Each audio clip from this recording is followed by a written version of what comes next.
This X-Air 42-inch aluminum super air knife has these small 1/4-inch NPT ports, but the installation and operation instructions recommend feeding it with, at a minimum, a 3/4-inch pipe, which has an ID of almost 7/8 of an inch. As Professor Julius Sumner Miller would have asked, why is this so? My name is Russ Bowman, and I'm an application engineer with X-Air Corporation. This is a pretty common question for us, not only with the air knives, but with a lot of compressed air products.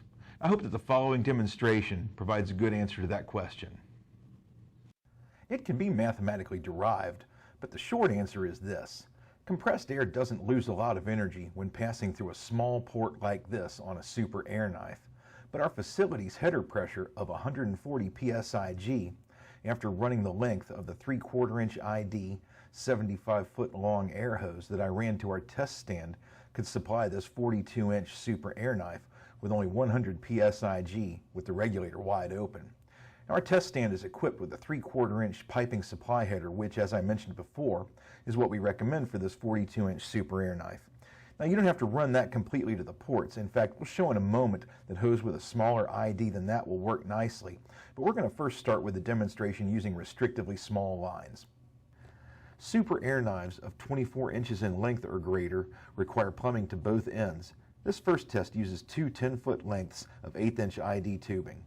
With a supply pressure of 80 psig, we can see that the airflow is only about 27 SCFM, well short of the 121.8 SCFM rated flow at this pressure supply.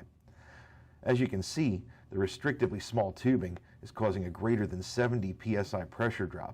This air knife is actually being fed with less than 10 psig. The 1/4 pound of force generated by 12 inches of that airstream bears this out. Cutting the tube to 5-foot lengths results in only marginal improvements. With 80 psig pressure, flow has increased to about 35 SCFM. Air supply pressure is still down around 10 psig. And as the scale will show, there has been a slight improvement in the force applied. Next, we use 10-foot lengths of 1/4-inch ID hose. These are still significantly smaller than the recommended 3/4-inch pipe. With the same 80 psig supply pressure, our flow has almost doubled to around 68 SCFM, but our air pressure has still dropped significantly, about half of what's being supplied, 40 psig, of course measured at both ends, and the force applied is still fairly weak. Cutting this 1/4-inch ID hose to 5-foot length shows an expected improvement. Again, with 80 psig supply pressure, our flow has increased to about 82 SCFM. The pressure drop is now 30 psi, and the force has increased to about 1 1/3 pounds. Now I've installed some short lengths of 3/8-inch ID hose. With an inlet pressure of 80 psig, our flow meter now shows 121.7 SCFM, which is almost dead on our published value of 2.9 SCFM per inch times the 42-inch length of this knife, or 121.8 SCFM. We can see that inlet pressure has dropped to only about 70 psig at both ends, and this airflow is now producing a total force of just under 2 pounds, which is also consistent with our published value for force of 2.5 ounces per inch times the 12-inch width of the scale platform, or 30 ounces of force, which would be 1.88 pounds.